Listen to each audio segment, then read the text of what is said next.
agakiza rero nako formule yako ni ukwihana, niyo ya mbere. Iformule ya mbere y'agakiza ni ukwihana. Noneho ijambo rijya rinezeza cyane riboneka muri Ezekiel igice cya 18 umurongo wa 27, havuga ngo umunyabyaha nava mu byaha bye yakoraga agakora ibitunganye bihwanye n'amategeko azakiza ubugingo bwe. Umuntu ufite agakiza ubugingo bwe buba bwakize. Amen. Agakiza gatanga ubwishingizi, agakiza gatanga solidarity, agakiza gatanga ubwishingizi, assurance ndakumirwa. Kuko iyo ukijijwe byonyine birigaragaza, si ngombwa kunavuga ngo urakijijwe, kuko comportement z'abakijijwe agakiza ngewe nabonye ari changement de comportement humain.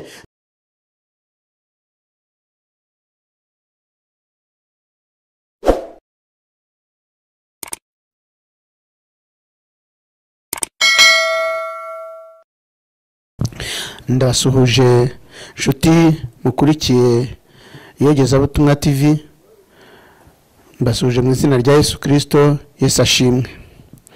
Reka nongere mbibwire, nitwa Ngirabega Samuel, ndi umuyobozi wungirije muri paruwasi ya Kamabuye mu itorero Anglikani hano muri diocese ya Cyangugu. Nkaba nagira ubuntu bwo kuboneka kuri uno mwanya kugira ngo tuganire ku ijambo ry'Imana. Reka dusenga Imana. Mwami Imana yacu, ndagushimye cyane kuko umpaye akagahe ko kuvuga ku byawe, ukampa umwanya wo kugira ngo nongere kugira icyo nabwira abantu arabazashobora kumva kuri iyi channel bakafungura bakumva. Kandi Mwami Imana, ijambo ryawe riherekeze kugira ngo rigirire umumaro abantu baryumva, bisenze neze mu izina rya Yesu. Amen. Hariho teme natekereje cyangwa se intego. Teme iravuga ngo hariho ubuntu bw'Imana buzanira abantu bose agakiza. Reka dusome ijambo ry'Imana. Reka turebe ijambo ry'Imana kugira ngo twumve aho bisomwa. Ni Tito igice cya 2 umurongo wa 11 kugeza 15. Aravuga ngo ubuntu bukiza bugaragarira abantu bose ubwo ari bwo. Kuko ubuntu bw'Imana buzanira abantu bose agakiza bwabonetse, butwigisha kureka kutubaha Imana n'irari ry'ibyisi, bukatwigisha kujya twirinda dukiranuka twubaha Imana mu gihe cya none, dutegereje ibyiringiro by'umugisha ari byo kuzaboneka ku bwiza bwa Yesu Kristo, ari we Mana yacu ikomeye n'umukiza. Watwitangiriye kugira ngo aducungure mu bugome bwose, kandi yuhagirire abantu kugira ngo babe ubwoko bwe bwite bugira ishyaka ry'imirimo myiza. Ujye uvuga ibyo kandi ubibahugure ubahana nk'ufite ubutware rwose, ntihakagire ugusuzugura. Twakire neza ijambo ry'Imana.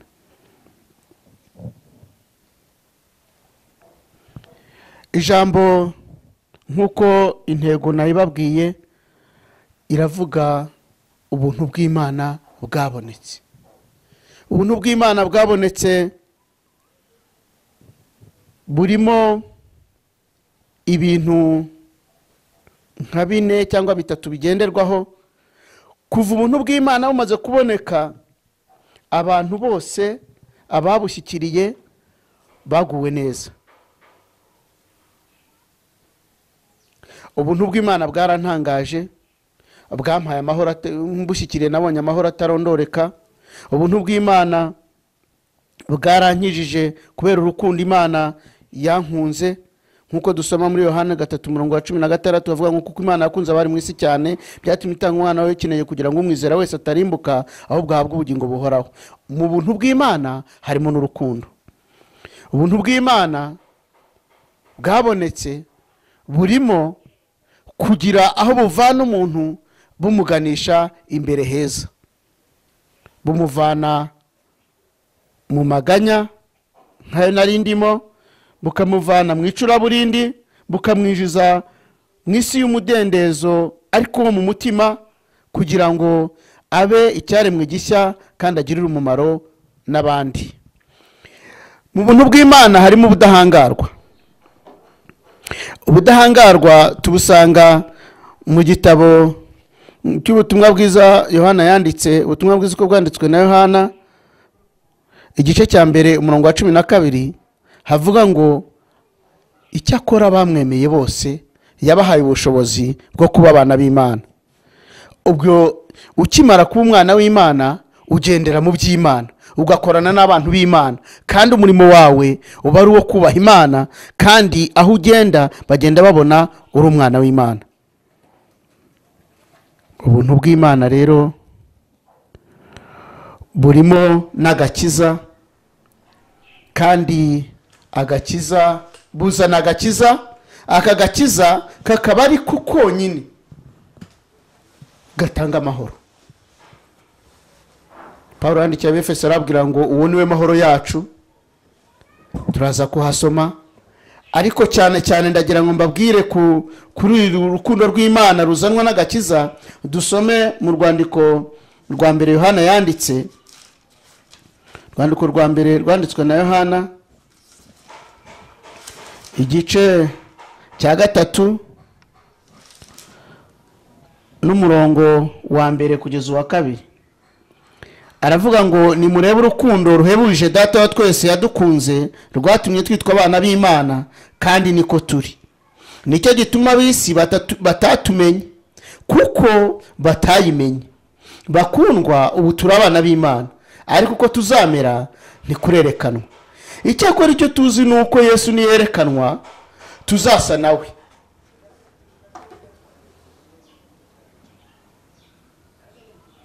kuko tuzamureba uko ari. Umurongo wa 3 katubwira ngo kandi ufite ibyo byiringiro muri we yiboneza nk'uko uwo aboneye. Twakiririza ijambo ry'Imana. Shimiye Imana. Noneho mu rukundo ruva mu gakiza, icyo narukundiye, agakiza gafite formule isobanutse, kuko kakwinjiza mu bundi buzima, kakwinjiza mu yindi mibereho.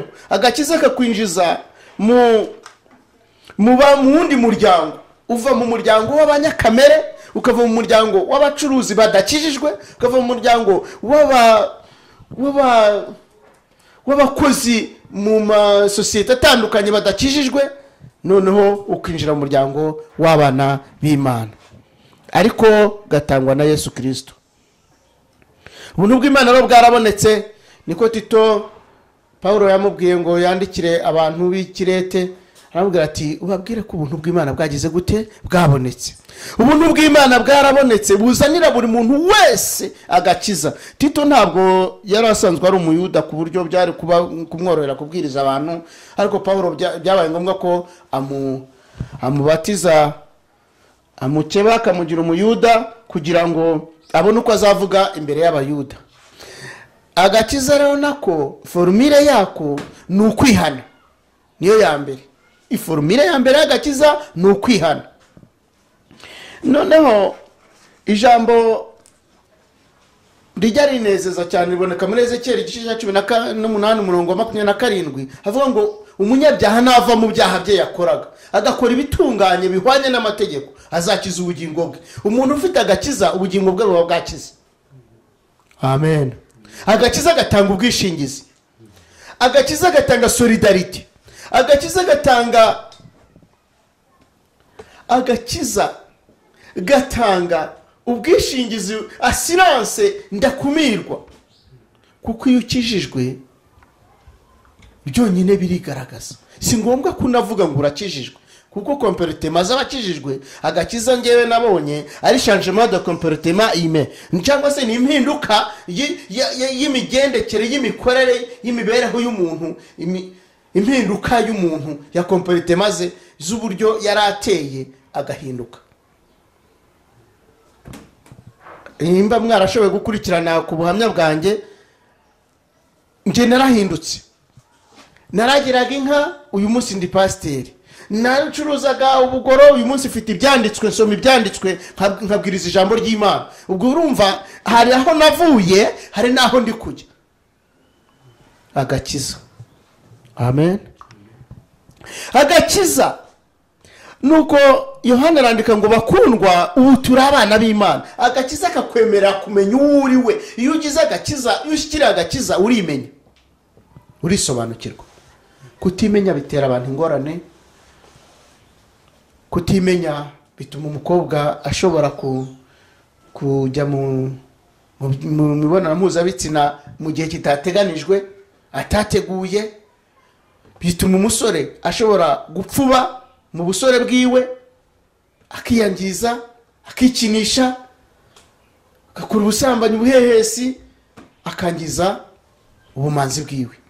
Ariko noneho agakiza iyo wamaze kugashyikira, wowe ubwawe agakiza iyo wagashyikiriye, ugendera mu murongo w'abana b'Imana. uhindura icyerekezo. Agakiza gasobanura guhinduka, impinduka. Abantu bakijijwe batagira icyo bahindutse ni ikigare barimo. Ukijijwe ukavuga ngo ngewe cyakora cyanze nuko nkijijwe. Icyo uzi nuko ukijijwe, ariko abakijijwe iyo bakurebye babona udakijijwe, kandi abapagana nabo bakurebye babona ugifite ibyo iwabo bakora mu mirimo yabo. No guhindura kamere rero. Imirimo ya kamere iragaragara, iboneka mu Bagalati igice cya 5:16 kumanura. Ariko icyo nshaka kwivugira ni aka gakiza. Agakiza iyo ugafite ntawakubuza kwinjira, kubera ko uri umwana w'Imana. Uba ufite itike yo kujya mu ijuru. Ukimara kubona agakiza, itike urayibonye. Usigara ushaka impamba izakujyana muri urwo rugendo. Ni imirimo myiza rero y'abakristo, y'abakijijwe. Kugira neza, kuvugwa neza, kuvuga neza, kugwa neza, ingeso nziza, ibyo byose ni imirimo. Kwitanga, gusura abantu,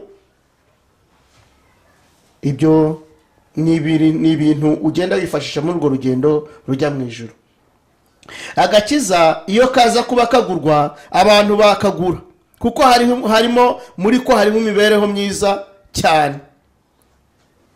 Icyambere, kugirirwa icyizere. Nabyo biri mu ngingo nyinshi. Ugirirwa icyizere mu itorero ubarizwamo, kandi ugirirwa icyizere mu isoko ucururizamo cyangwa ugiye guhahamo, ugirirwa icyizere mu baturanyi, ugirirwa icyizere n'igihugu, ugirirwa icyizere n'umuryango wawe. Ibyo ngibyo ubona utabifite, utangira kugenzura agakiza n'imikirizwe yawe, kuko ibirimo ibidasobanutse. Noneho agakiza rero kaboneka gati.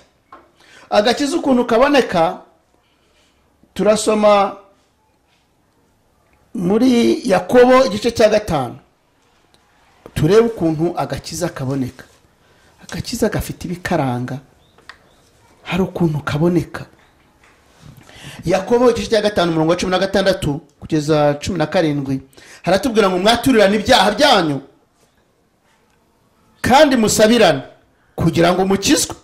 Gusenga k'ubukiranutsi kugira umumaro mwinshi iyo asenganye umwete. Dore yari umuntu nkatwe, yari umuntu umeze nkatwe, asaba cyane ko imvura itagwa. Imvura imara imyaka 3 n'amezi 6 itagwa. Arongera arasenga ngo nuko ijuru rigusha imvura, ubutaka bumeza imyaka yabwo. Nguko uko Yakobo yanditse. Aratubwira ngo mwaturirane ibyaha kugira ngo mukizwe. Natuye ibyaha byanjye muri 91. Natura ibyaha byinshi kubera nari ingwingira. Abantu baravuga ngo ntabwo ari ibyanjye. Mvuga mu busambanyi, mvuga mu buhehesi, mvuga mu bugome. Bakabaze umugome ari ingwingira, uriya yagira ate, yakora iki? Ariko nigeze nashyira inkori mu kigage cya mukadata kiragaga. Abantu baravuga ngo nabazimu babo babijemo, ariko ibyo byarambabaje cyane. Maze gukizwa nagiye kumusaba imbabazi. Musabye imbabazi arambwira ngo ntabwo ngo yarazi ko ibyo, ngo yarambabariye. gukizwa ni ugusaba imbabazi, gukizwa ni ukubabarira. Agakiza rero gafite ibikaranga, kandi muri buriya budahangarwa twavugaga hari ikintu agakiza twavugaho. Twari twabanje kuvuga ngo agakiza iyo kagurwa, agakiza ntabwo kagurwa, ahubwo twakijijwe n'ubuntu. Amen. Twakijijwe n'ubuntu. Na Befeso igice cya 2 umutwe w'amagambo uravuga ngo gukizwa n'ubuntu. Amen.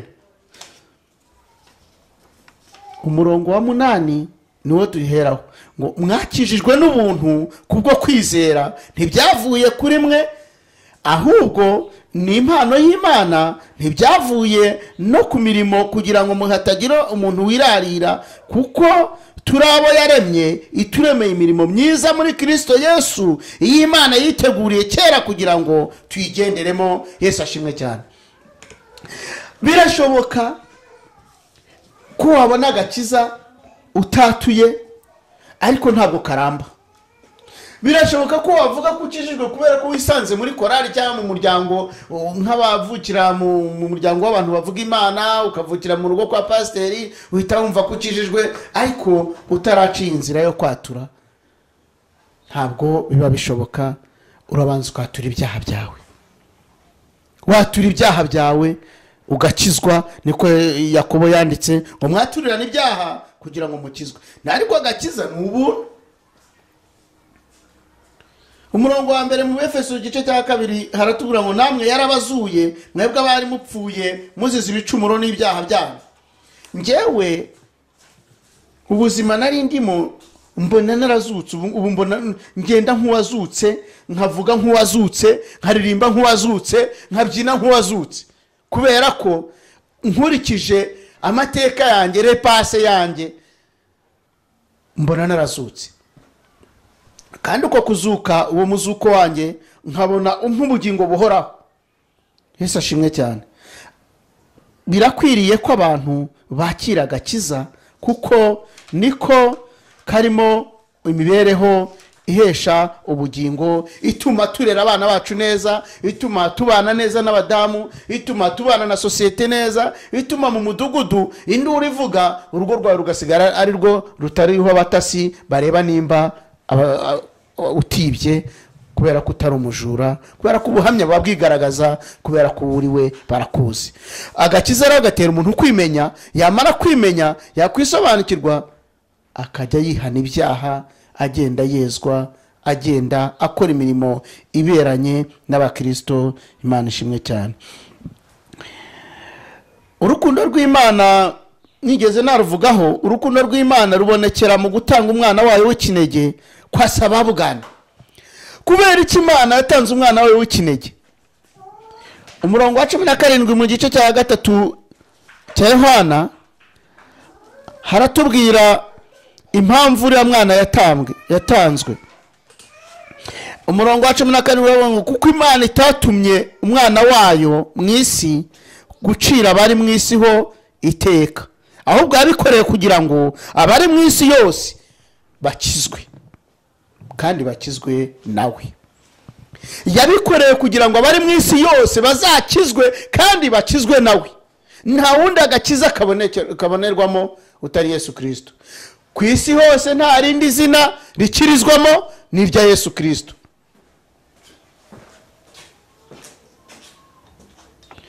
Reka dusome Abaroma igice cya 8. Abaroma igice cya 8. Abaroma igice cya 8. Abaroma igice cya 8. Imibereho mishya y'abari muri Kristo Yesu. N'umurongo wa mbere n'uwa 2 nshaka gusoma kugira ngo neza ngaragarize cyangwa se marubwoba nukijijwe bwa mbere, n'uwumva yabijyamo akumva atabijyamo, abikabira kumva biteye ubwoba, mwereke ugukomera ko kw'agakiza. Ngo nuko rero noneho abari muri Kristo Yesu nta teka bazacirwaho, kuko itegeko ry'umwuka w'ubugingo bwo muri Kristo Yesu ryambatuye ububata bw'itegeko ry'ibyaha n'urupfu. Mwakire neza ijambo ry'Imana. Amen. Paulo abwira abaroma ati nimuze kugira ikibazo, amategeko ndabizi ko mu baroma arahari, ariko nta teka bazacirwaho. Amen. Abari muri Kristo Yesu nta teka. Abari muri Kristo Yesu nta teka bagomba gucirwaho, kubera ko Yesu Kristo ariburanira. Urubanza ruba rurwe, yishyizeho intimba zacu, yishyizeho imibabaro yacu, kandi kugira ngo tubyumve neza, reka turebe amagambo ari muri Yesaya igice cya 55, igice cya 55 duhere ku murongo wa mbere kugeza uwa kabiri, ngira ngo niho noneho aya magambo dushobora gusoma ariko tukajya no kuwa gatandatu nta kibazo. Noneho titire y'amagambo iravuga ngo agakiza k'ubuntu gaturuka ku Mana. Agakiza k'ubuntu gaturuka ku Mana, gaturuka ku Mana. Yesaya abwira abantu, abana b'Isirayeli yabwiraga, barajyanywe nk'iminyago, bari mu bunyage, arabwira ati ariko buriya dushobora kuzongera tukabaho, kandi ukutubayeho reka mbabwire, reka dusome twumve. Yemwe abafite inyota nimuze ku mazi, kandi n'udafite ifeza nawe naze. Nimuze mugure murye, nimuze mugure vino n'amata mudatanze ifeza cyangwa ibindi biguzi. Niki gituma mutanga ifeza mukagura ibitari ibyo kurya nyakuri? Niki gituma mukorera ibidahaza, mugira umwete wo kunyumvira mubone kurya ibyiza, ubugingo bwanyu bukishimira umubyibuho? Mutega amatwi muze aho ndi munyumve, ubugingo bwanyu bubone kubaho. Nanjye nzasezerana namwe isezerano rihoraho, ari ryo mbabazi zidahwema Dawidi yasezeranijwe. Dore mutanzeho umugabo wo guhamiriza amahanga, akaba umwami w'amoko n'umugaba wayo. Dore uzahamagara ishyanga, dore uzahamagara ishyanga utazi, kandi n'iryari ritakuzi rizakwirukiraho, kubw'Uwiteka Imana yawe, kubw'Uwera wa Isirayeli, kuko azaba aguhaye icyubahiro. Nimushaka Uwiteka gishoboka ko abonwa, nimumwambaze bikiri bugufi. Umunyabyaha nareke ingeso ze, ukiranirwa areke ibyo yibwira, agarukire Uwiteka nawe aramugirira ibambe, agarukire Imana yacu kuko izamubabarira rwose pe. Amen. Aya magambo ni ubusesenguzi bwa Yesaya, n'ubuhanuzi Yesaya yari afite, Imana yari yaramuhaye ngo ajye abwira abo bantu, nubwo bari mu bunyage, bari bababaye, ariko Imana ikabahumuriza ko bagomba kubaho. Noneho rero abafite inyota muze munywe ku buntu, abafite inzara muze murye ku buntu. Muri Yesu Kristo nigeze kubabwira ko harimo ubwishingizi. Abari muri Kristo Yesu nta teka bacirwaho ku bw'itegeko, bivuga ngo batambuka nta kibazo, bagendera mu mudendezo, ariko amahoro menshi atanga aho abantu be, amahoro Yesu arayatanga, ariko ni amahoro aho abantu be. Nahara twasomye mu rwandiko rwa mbere rwa Yohana igice cya 3 ngo bakundwa turi abana b'Imana, hari n'abasatani. Ku mutwe w'amagambo w'icyo gice handitse ngo abana b'Imana n'abasatani. Twe rero turi abana b'Imana, maze guhinduka umwana w'Imana narakeye, maze guhinduka umwana w'Imana nahawe ijambo, maze guhinduka umwana w'Imana nagiriwe icyizere, maze guhinduka umwana w'Imana nabonye umuryango kandi umutunga neza uhimbaza Imana, maze guhinduka umwana w'Imana nabonye asiranse. Yewe maze guhinduka umwana w'Imana n'ubujiji nagombaga kuzagumamo sinziga, kuko imitego yari myinshi yo gutuma ntiga. Imana yavuze iti amashuri n'ingiye yategeka, ndiga mpera mu wa mbere ngeza mu wa gatandatu, diplome ndayifite. ndongera ndasunika niga ikabuga, mfite certificate yuko narangije imyaka 2 ikabuga muri theology. Ibyo byose nta mu muryango wacu nta wanyishyurira, yewe na madamu dukoze inama ngo dushaka amafaranga niyishyurire sinayabona. Ariko Imana yo mu ijuru ifite ubutunzi bwinshi, niyo mpamvu Yesaya yavuze ati muze n'abadafite amafaranga n'abadafite ifeza muze, kubera ko Yesu ni byose kumufite. Njya ngira ijambo nkunda cyane rivuga mu gifaransa ngo tout est possible, nzi ko byose bishoboka iyo wamaze gukizwa. Amen. Iyo wamaze gukizwa byose birashoboka. Ubuntu bw'Imana rero bwankuyeho amahane yo mu muryango mvukamo, nshaka umugore umwe, kandi umuntu w'iwacu w'ikigwari yashatse 3. Ubwo rero ngiye mfite umugore umwe nasezeranye nawe, kandi twiyemeza ko tuzabana tugatandukanwa n'urupfu. Imana yacu ishimwe cyane. Ubuntu bw'Imana bwankuyeho urubanza. Ubuntu bw'Imana bwankuye mu bugwingiri. Nari ingwingiri, nagize imyaka 20, ngira ngo mfite 13, ngira 21, ngira 22, ngira 23, wagira mfite 18. Yewe nakijijwe mfite ibiro 33 n'imyaka 22. Ndasunika na nini iragera, na 20 iragera, na 26 iragera. Ibiro byanjye ndakomeza biriyongera kubera gukizwa. Uyu munsi mpima 70, kandi mfite abana bampamiriza nanjye nkabahamiriza, kubera ko agakiza kari iwacu turakifitiye, twaragashyikiriye. Gukizwa n'ubuntu, ariko hari imirimo, hari n'ibiranga umuntu ukijijwe. Kugira ukuri, ndumashaka kuvuga kuri aya magambo, ibiranga umuntu ukijijwe. Umuntu ukijijwe arangwa no kugira ukuri. Umuntu ukijijwe arangwa no kugira gahunda. Umuntu ukijijwe arangwa no kutaba umusinzi. Umuntu ukijijwe arangwa no kuvuga icyo ashobora gusubiraho, kandi umuntu ukijijwe akunda abantu b'Imana, agira urukundo.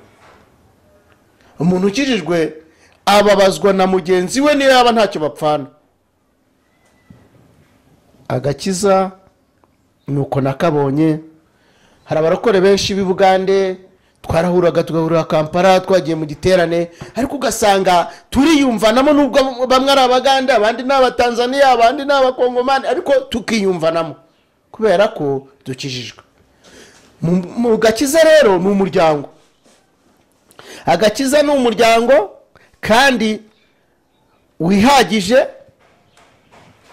Amena. Agakiza ni umuryango wihagije, wifite, utari uwo mu cyiciro cya mbere. Oya, agakiza ni umuryango wo mu cyiciro cy'ikirenga cyashyizweho n'Imana. Agakiza. Amen. Agakiza karahenda. Agakiza karahenda. Agakiza gasaba ko hari ibyo wiyambura. Ndumva nenda gusoza, ariko kuba ukijijwe si ngombwa ko ari wowe ubivuga, ahubwo abakubona, abakuzi mu myaka yawe 20. Uyu munsi ufite imyaka 51, ariko iyo ngenda niyo numva mbyina numva mfite nka 25, bitewe n'icyo agakiza kagiye gakura kandi amwe imbaraga. Aho nabuze amashereka nywa amata, aho nabuze ibiryo ni gifiriti ry'umuceri ry'inyama, aho nabuze inshuti mfite umuryango mba mu haleluya, n'abantu bambona babona koko ibyo ari ibyambayeho kera, ariko biriho ubu ari ubugingo buhoraho. Yesu ashimwe. Agakiza kaguhindura ishyanga ryera. Petero, urwandiko rwa mbere Petero yanditse igice cya 2, umurongo wa 1 kugeza ku wa 3, ndagira ngo tuhasome nsatira umusozo. Noneho aravuga ngo nuko mwiyambura igomwa ryose n'uburiganya bwose n'uburyarya n'ishyari no gusebanya kose, mumere nk'impinja zivutse vuba, mwifuza amata y'umwuka adafunguye, kugira ngo abakuze abageze ku gakiza. Niba mwarasogongeye mukamenya yuko umwami wacu agira neza, nimumwegere, niwe buye rizima ryanzwe n'abantu, ariko ku Mana ryaratoranijwe ribi ry'igiciro cyinshi. Namwe mwubakwe nk'amabuye mazima, kugira ngo mu inzu y'umwuka n'ubwoko bw'abatambyi bwera bwo gutamba ibitambo by'umwuka bishimwa n'Imana kubwa Yesu Kristo. Kuko mu byanditswe harimo aya magambo ngo, dore ndashyira muri Siyoni ibuye rikomeza imfuruka ryatoranijwe kandi ry'igiciro cyinshi, kandi uryizera ntazakorwa n'isoni. Mwakire neza ijambo ry'Imana. Amagambo Petero yanditse yerekana neza uwamaze gukizwa n'ibyo yakijijwe. Ariko ndagira ngo nkubwire muntu w'Imana, aya magambo nyategura yo kubwiriza, iki kibwiriza ngitegura, nabanje kwitegereza, ndi mukuru, ndimo ndareba iminsi, ndareba aho tugeze muri kino gihe, nkabona bitoroshye, nkabona abantu barushaho gusubira inyuma, nkabona bari baraguye noneho byararangiye, nkabona bari bahagaze gake baratembagaye, ariko nkabona n'abandi bari abanyamasengesho bakundaga Imana bakomeje imbere. Nuko mu mikurire yanjye y'agakiza nakunze gusenga Imana. Gusenga harimo gusoma ijambo ry'Imana. Iyo ubaye kure y'ijambo ry'Imana n'ibyaha ntibikuba kure, nabyo biraza. Iyo ubaye kure yo guhamya, udahamya Yesu Kristo ngo uhamye ko ukijijwe, abadakijijwe nyine bumva uri uwabo, uri umwe nabo. Noneho rero bisaba kugira itandukaniro. Gukizwa bisaba kugira itandukaniro. Niwakijwe uri umusinzi, abasinzi baratambuka hano, nawe utambuke hano. Ubakijijwe waryaga ubugoro cyangwa wanywaga itabi, urariretse, ubwo ugiye mu cyiciro cy'abarya shikrete cyangwa n'ibindi, ariko ntabwo kiri muri icyo cyiciro cy'ibyo ngibyo. Gukizwa ni ukuva ukajya. Gukizwa ni uguhinduka, ni uguhindura ibyo icyerekezo warimo ukajya mu kindi cyerekezo kikwerekeza mu bugingo buhoraho. Ni ukuva mu gihugu kimwe cy'isi n'irimbukiro ujya mu gihugu cyo mu ijuru. Imana ibahe umugisha. Reka dusenga Imana. Data wera wo mu ijuru, uyu ni umwanya mwiza wanyemereye kugira icyo mvuga imbere y'iyi channel IYOGEZABUTUMWA TV. Ndakwinginze mu mbaraga zawe zikomeye, mu bushobozi ujye ukora, ugira icyo wakoresha iri jambo mvugiye kuri iyi shene. Mwami Imana, utabara abantu bawe bajuragiye, badiradiye, babuze aho guhagarara, babuze umusimamo, babuze icyerekezo, ubereke ko agakiza kagihari. Paulo yasize abwiye Tito, aramubwira ati rero dore ngusize ikirete, ariko icyo itumye ngusiga ni ukugira ngo utunganye ibyasigaye bidatunganye. None Mwami Imana, kuba tutarapfa ni ukugira ngo dutunganye ibyasigaye bidatunganye. Kuba buri muntu uri kureba cyangwa numva ibi bintu ni ukubireba, ariko Imana imuhaye akanya ngo atunganye ibyasigaye bidatunganye. Agenzure neza mu ngeso ze, agenzure mu byo yari yagerageje kwihana, agenzure mu byo yirindaga kubera ko yari muri groupe iyi niyi, ko yari mu baririmbyi, ko yari mu muryango wenda uyu n'uyu ukomeye, ariko agenzure ibidatunganye kugira ngo abitunganye araga ubugingo buhoraho. Umwana w'Imana yaratambwe kugira ngo tubone ubugingo buhoraho. Ibyo turabizi, ariko noneho ahasigaye si ukuvuga ngo turabizi, ahubwo ni ugukora. Igisigaye ni ugukora ibyo twabwirijwe. Twarabwirijwe, turacyanabwirizwa, yewe hari n'abatabona uko babwirizwa, ariko ibyo babwiwe birahagije.